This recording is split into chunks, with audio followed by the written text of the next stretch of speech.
Well, we're seeing a lot of very significant advances in AI and robotics at the moment, and they're particularly driven by a couple of fields that have made a lot of progress, such as machine learning and computer vision, and these are leading to some very significant applications.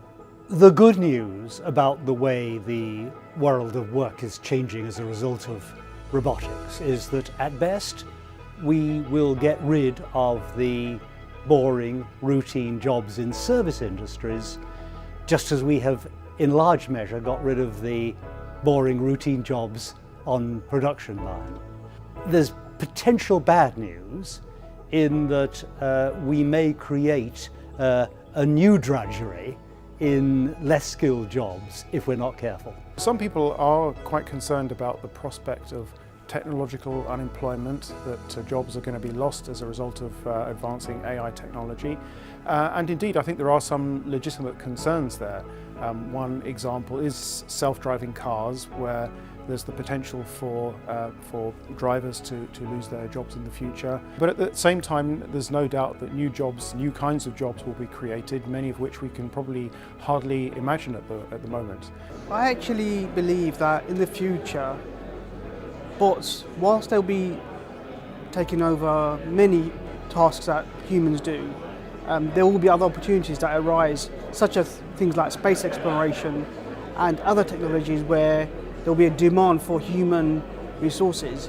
So I don't necessarily think in the immediate future bots will replace human work.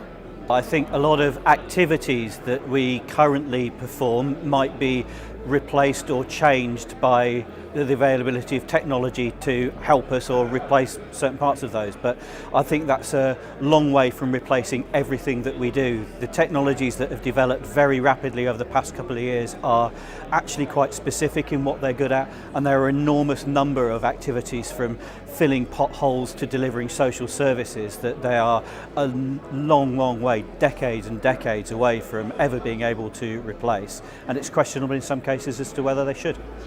I've worked all my life in the transport industry, and in that time it's been one of increasing demand, increasing customer expectations and increasing pressures on both the people and the machinery that work within the industry.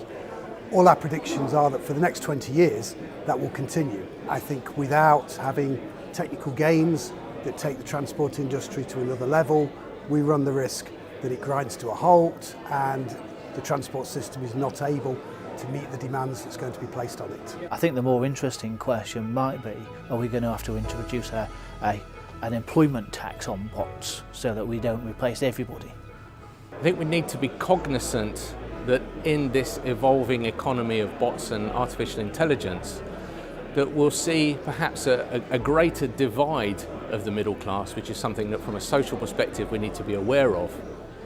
But also that sectors of the economy that rely on human interaction, education, academia, healthcare, are probably going to increase in their cost, but potentially increase in their value as well.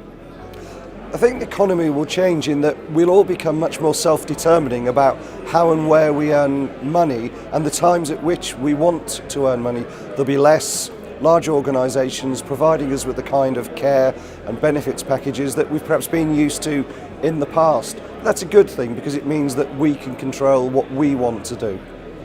What I'm hoping we see over the next 20 years is that the rise of AI and bots reverses the trend around the disparity of wealth between lower, upper and middle class, and we move to a more leisure-based society where social capital is more important than monetary capital. And if we get the transition right and we leverage AI and bots in the right examples, that will help us on that journey. If we make the wrong choices in adopting that, it might actually drive the divide the other way. What we're seeing now is the very early stages of the communications revolution. And because we're in the early stages, we can't see how the efficiencies will be generated in the future. What we do know is that there is huge potential for making services more efficient and better, and that the one weapon we have for it is the new communications technologies.